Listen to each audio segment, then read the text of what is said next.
Okay, let's unpack this. Have you ever pondered how truly complex societies, with billions of individual decisions happening every second, manage to function without some, omniscient central planner pulling all the It's strings? quite a puzzle, isn't it? Right. Or how our individual choices, when scaled up, can create something far grander, more intricate than any single design. Today, we're taking a deep dive into a truly fascinating body of work that offers some surprising answers. The intersection of Austrian economics and libertarianism. Hmm. We're drawing insights directly from the extensive sources provided in Austrian economics, Foundations for a Free Society. And as always, our mission is to unpack the ideas presented in this material for you, to understand and explain these concepts, not to endorse or refute them, but really just to provide you with a comprehensive look at their arguments. And what's fascinating here is that we're not just looking at two separate fields, are we? No, not at all. This deep dive will reveal how the theoretical, methodological foundations of Austrian economics provide a powerful lens, a lens for understanding, critiquing, and maybe even building a vision for a free society, one based on individual choice and voluntary exchange. Okay. Our goal is to extract the most important nuggets of knowledge, highlighting how these ideas offer both a profound critique of statist interventions and, well, perhaps a roadmap for a minimal state or even stateless social order. Right. So to begin, let's lay some groundwork. Define our terms. First, what exactly do we mean by libertarianism? Good starting point. At its heart, it's a political philosophy built on core principles like, well, individual liberty, private property, voluntary exchange, and the non-aggression principle, often called the NA. The NAP, yeah. That's central. The idea that it's wrong to initiate force or fraud against another person or their property. And it's also important to note libertarianism exists on a spectrum, doesn't it? Absolutely. That's not monolithic. From minarchism, which advocates for a minimal state, just focused on protecting rights, to anarcho-capitalism, which envisions a completely stateless society where all services, even law and defense, are provided voluntarily by the market. And then we introduce Austrian economics. Its origins trace back to thinkers like Karl Megger and later intellectual giants such as Ludwig von Mises and Friedrich Hayek. Big names in the field. Definitely. But the key here isn't just the names. It's its unique methodological approach. Unlike mainstream economics that often relies heavily on empirical data or mathematical models, Austrian economics is rooted in methodological individualism and praxeology. Praxeology. Okay, that sounds like a very academic term. Can you break that down for us a bit? What does it really mean to approach economics through praxeology, and why is that so different? Absolutely. It sounds more complex than it is, really. Think of it like geometry. From a few fundamental axioms, like a straight line is the shortest distance between 2 points, you can logically deduce complex theorems. Okay, I follow that. Praxeology does something similar for human behavior. It starts with what seems like a very simple, almost undeniable axiom, that humans act purposefully. We use means to achieve chosen ends. We try to achieve goals. Makes sense. Right. From this fundamental truth of purposeful action, you can logically deduce universal economic principles. Things like supply and demand, the role of prices, without needing to run experiments or gather statistics first. It's about understanding the logic of human action itself, not just observing its outcomes. Interesting. So it's deductive rather than purely empirical. Exactly. It's a different starting point. So if we take these two fields, a political philosophy emphasizing individual liberty and an economic school focusing on purposeful human action, the central question guiding our exploration becomes clear then. How do these Austrian economic insights justify specific libertarian political positions? And, in what ways can Austrian theory inform practical libertarian policy proposals? It sounds like the economics provides the intellectual scaffolding, maybe, for the political philosophy. That's a great way to put it. The theory informs the practice, or at least the proposed practice. Now, here's where it gets really interesting, I think. Let's delve into the foundational ideas that make Austrian economics so distinctive and, frankly, so powerful in its implications. We begin with subjective value and marginalism. This isn't just some academic concept. It feels like a profound shift in how we understand value itself. That's absolutely right. The traditional view, often implied value was inherent in an object, maybe tied to the labor that went into it or its production costs, something objective. Wait, the labor theory of value, for example. Exactly. But the Austrian insight, building on Menger and others, is that value isn't in the object at all. It exists solely in the mind of the individual consumer. It's subjective. So the same object can have wildly different values to different people, or even to the same person at different times. Precisely. And marginalism adds to this by showing that it's the value of the next unit of a good or serves the marginal unit that matters most in our decisions, not the total value of all units. Think of the classic water versus diamonds paradox. Ah, right. Water is essential, but diamonds are expensive. Because water is usually abundant, so the value of one more glass is low. Diamonds are scarce, so the value of one more diamond is very high. It's the marginal utility that drives the choice. Okay. And the radical implication here, then, is that every voluntary trade is a win-win based on these differing subjective needs. Exactly. What's less valuable to me might be incredibly valuable to you. So when we trade voluntarily, we both expect to be better off according to our own subjective valuations. It fundamentally redefines how we think about wealth creation. It's not a fixed pie, it's created through exchange. That truly reframes how we view transactions, doesn't it? It's not about one person gaining at another's expense, necessarily. In voluntary exchange, no. It's about both sides improving their situation based on their own judgment. And that leads directly to opportunity costs and time preference. How do these concepts connect to what we've just discussed about subjective value and choice? They're essential pieces of the puzzle. Opportunity cost is simply the value of the next best alternative that you give up when you make a choice.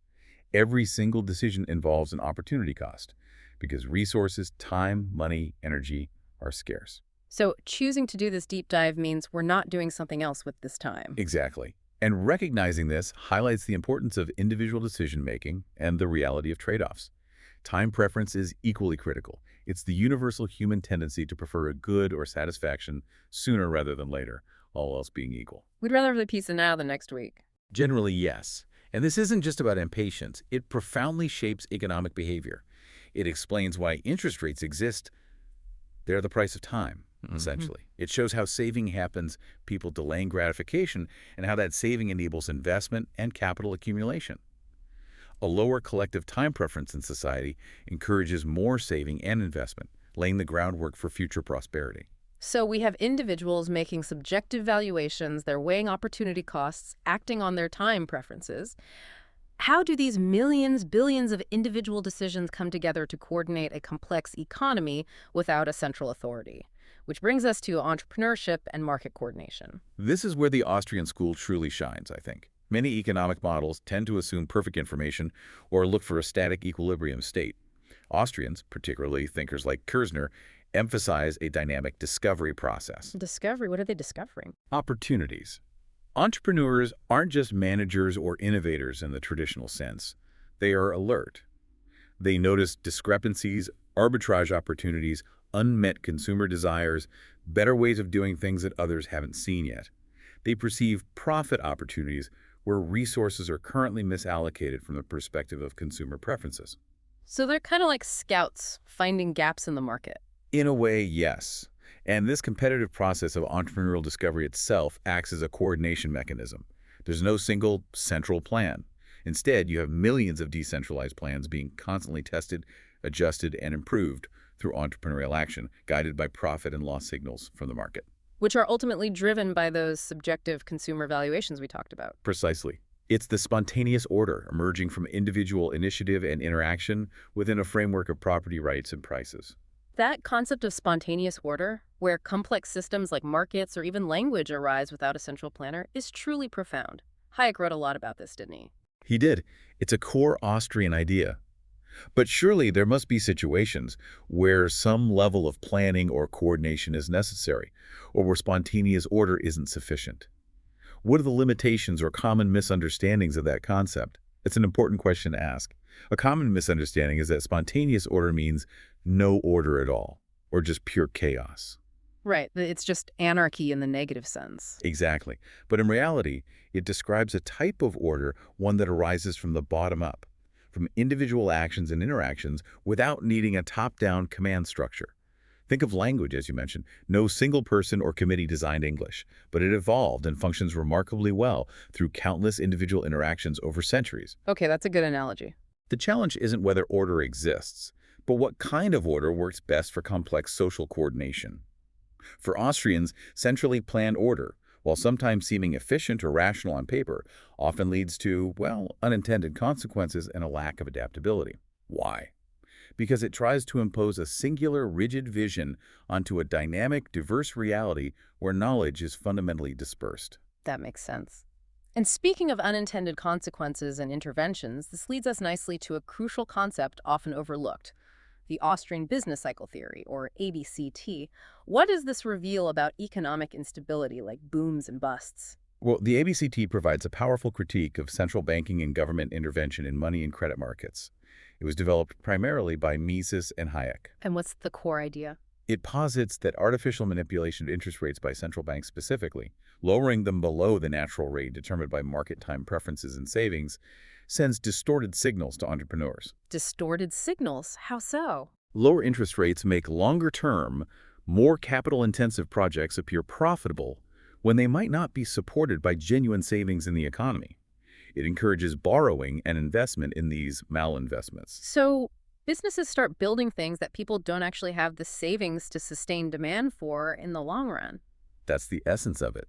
This leads to an unsustainable boom period, fueled by cheap credit and apparent prosperity. But inevitably, the lack of real savings becomes apparent. Resources are revealed to be scarcer than the artificially low interest rate implied, and these malinvestments have to be liquidated.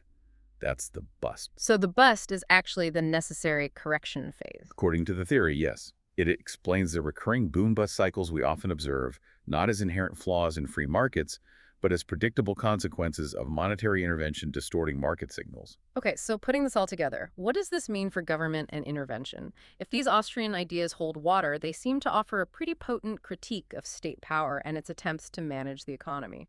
Exactly. It provides a strong theoretical basis for skepticism about government intervention. First, let's re-examine the limits of central planning. Hayek's famous knowledge problem is key here. Remind us what that is again. Hayek argued that the crucial information needed to run an economy effectively isn't scientific knowledge that can be written down and given to a planning board.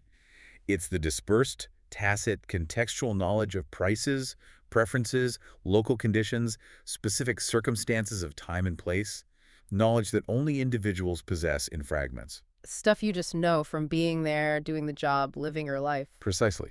And this knowledge cannot be aggregated or communicated to a central authority. It simply doesn't exist in one place or even in a form that can be centralized.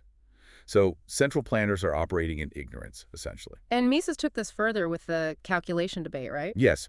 Mises argued even earlier that without private property and means of production, there can be no genuine market prices for capital goods, machinery, resources, and so on. Why no prices? Because prices emerge from the competitive bidding process between private owners based on their expectations of future consumer demand. If the state owns everything, there's no bidding, no real exchange, and thus no meaningful prices to guide resource allocation. So socialist central planners literally couldn't calculate whether building a railroad here or a factory, there was an economically rational use of resources. That was Mises' point. Without market prices, rational economic calculation becomes impossible. You're flying blind. Wow, that's a fundamental challenge to central planning. Then there's the impact of monetary intervention and inflation, which we touched on with the business cycle theory. How does Austrian monetary theory explain the often uneven effects of new money entering an economy? Right. It's not just that inflation erodes purchasing power overall. We need to introduce the Cantillon effect, named after Richard Cantillon, an economist who wrote even before Adam Smith. Okay, the Cantillon effect, what's that about? It explains that when new money is created, say, by a central bank buying bonds or directly funding government spending, it doesn't spread evenly or instantaneously throughout the economy, like adding water to a pool. It has to come in somewhere specific. Exactly. It enters at specific points. Maybe it goes first to large banks or government contractors or specific industries receiving subsidies. These initial recipients get to spend the new money before general prices are fully adjusted upwards. So they benefit. They get the new money when things are still relatively cheap. Correct. But as this new money circulates, it bids up prices for goods, services, and assets. Those who receive the money later, like wage earners or people on fixed incomes, find that prices have already risen by the time the money reaches them. Ah, so their purchasing power is eroded. It's a kind of hidden redistribution. Precisely. It's often a regressive redistribution of wealth from the later recipients to the earlier ones, purely based on proximity to the initial injection of new money. It's an effect often overlooked in simpler models of inflation. That's fascinating and, well, a bit disturbing. Okay, and lastly, the critique extends to regulation and rent-seeking. How does Austrian analysis illuminate these areas? Well, Austrians tend to be skeptical of government regulation, not necessarily because the intentions are bad, but because of the likely consequences. One key concept is regulatory capture. Where the regulators end up serving the industry they're supposed to regulate? Exactly.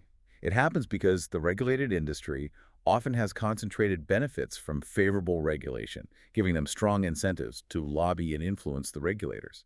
They often have more information resources than the regulators or the dispersed consumers who bear the costs.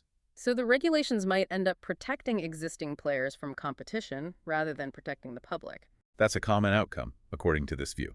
Regulations can create barriers to entry for new or smaller businesses, stifle innovation, and lead to higher prices or lower quality for consumers, even if that wasn't the goal. This ties into rent-seeking efforts by firms or individuals to gain wealth through political manipulation rather than by creating value in the marketplace. So lobbying for subsidies, tariffs, favorable regulations. All examples of rent-seeking. It's seen as a diversion of resources away from productive activity towards trying to get a slice of wealth redistributed through political means. This raises an important question for you, listener, to consider. Who truly benefits from many regulations and interventions, and at what cost to the broader market dynamics and individual freedom? Okay, so we've heard the critique. Let's shift from theory and critique to practice. What does an Austrian libertarian approach actually propose for society? Moving beyond just saying no to intervention, what's the positive vision? Right, it's not just critique. A central pillar is the push for sound money and free banking. Sound money. Generally, money that holds its value over time, not subject to arbitrary inflation by political authorities. Historically, this often meant commodity-based money like gold or silver, where the supply is constrained by market forces, not government printing presses. And free banking. That refers to a system where banks are free to issue their own competing currencies, perhaps backed by reserves, without a central bank dictating monetary policy or acting as monopoly issuer. The idea is that competition would discipline banks and lead to more stable monetary arrangements responsive to market needs. Are there historical examples? And what about today, with things like Bitcoin? There are historical periods cited, like in Scotland or the U.S. before the Civil War, though interpretations vary. And yes, modern innovations like cryptocurrencies and decentralized ledger technologies are seen by some in this tradition as potential ways to achieve sound money and escape government control over finance. That's a very active area of discussion. Okay. And how does this framework propose we handle essential public services, areas typically dominated by government? This leads us to deregulation and market-based solutions. Precisely. The approach involves considering how areas like healthcare, education, infrastructure, even environmental stewardship, often seen as needing government provision or heavy regulation, could be reimagined as competitive service industries. So private schools competing, private hospitals, maybe private road companies? Yes, exploring those possibilities. The underlying idea is that consumer choice, entrepreneurial innovation driven by profit and loss and market competition could potentially lead to more efficient, higher quality, and more accessible services compared to centralized, often monopolistic, government provision. It's about empowering individuals as consumers of these services, not just as taxpayers or voters hoping the bureaucracy gets it right. That's a pretty significant shift in perspective for things like education or healthcare. And what about the very foundation of social order itself? Property rights and legal systems. How would an Austrian libertarian society approach those, especially if advocating for minimal or no state? This is a really interesting area. Here we delve into concepts like privatized dispute resolution. Instead of relying solely on state courts, conflicts could be settled by voluntary agreement using contracted arbitrators or private arbitration firms. Like we see in some commercial contracts today, but maybe more broadly applied. Potentially, yes. We also explore ideas like polycentric law, the notion that multiple legal systems could coexist and compete within the same geographic area. Individuals or communities might choose which legal code and enforcement agency they want to subscribe to. Multiple legal systems competing, how would that work? It's complex, theoretically, but the idea is that competition would drive legal systems to be more efficient, fair, and responsive to the needs of their customers. It's about decentralizing law and justice, moving away from a one-size-fits-all coercive state monopoly towards more voluntary arrangements. And even areas like defense and security, which seem like the most core function of a state, can be reimagined through this lens. What are some of the ideas explored there? Indeed. This is often where the spectrum from monarchism to anarcho-capitalism becomes most apparent. Ideas include voluntary defense associations, where individuals or communities contract privately for protection and security services, perhaps through insurance models. So, like private security, but potentially scaled up. Or insurance companies playing a role in loss prevention and recovery. Then there's the classic night watchman state concept from monarchism, a state strictly limited to protecting individual rights. Police to protect from internal threats, courts to adjudicate disputes, and military for external defense, and absolutely nothing more. It fundamentally challenges the assumption that defense must be a comprehensive government monopoly covering all aspects of life. Okay, finally, let's bring these concepts into some contemporary challenges and extensions. How do these Austrian and libertarian ideas apply to, say, the digital age and information economics, or even addressing big issues like environmental externalities? Good questions. For the digital age, Austrian insights into competition as a dynamic process are applied. So looking at network effects, platform governance, antitrust debates, the focus is often on how competition can emerge even in markets that seem dominated by large players, and skepticism towards antitrust interventions that might stifle innovation. And globalization. Globalization and increased mobility lead to discussions about exit options. The idea that individuals can vote with their feet by moving to jurisdictions with more favorable policies. This includes exploring radical ideas like charter cities or seasteading attempts to create new governance structures from scratch, offering more choice. Interesting. And the environment, that seems like a classic case for government intervention due to externalities like pollution. Traditionally, yes. But the Austrian libertarian approach often emphasizes strong, clear, and defensible private property rights. Building on the Coase theorem, the argument is that if property rights are well-defined, private parties can often negotiate solutions to externality problems without government mandates. Think private conservation efforts, pollution torts based on property rights violations, or market mechanisms for managing resources. The focus shifts from top-down regulation to bottom-up solutions rooted in ownership. We've certainly covered a lot of ground today, from those core principles like individual liberty and subjective value, all the way through to the powerful critiques of central planning and, well, these fascinating possibilities for organizing a truly free society. This deep dive has hopefully shown how Austrian economics aims to supply libertarianism with both a rigorous theoretical critique of state intervention, based on things like the knowledge problem and calculation chaos, and also a positive vision. A vision of market-based coordination rooted firmly in individual choice and voluntary action. Yeah. It really highlights how integrating these praxeological insights, the logic of human action with the normative ethics of libertarianism, can inform potential reforms. Reforms aimed at enhancing freedom, prosperity, and maybe even social harmony, but doing so without relying on coercive state power. Right. And that leaves us with a provocative thought, perhaps, for you to consider until our next deep dive. Given the insights we've discussed today about spontaneous order, decentralized knowledge, and that engine of entrepreneurial discovery, what seemingly unplannable social challenges, things we usually assume must have a top-down solution, might actually be better addressed by voluntary coordination and individual action. Worth pondering. Think about that.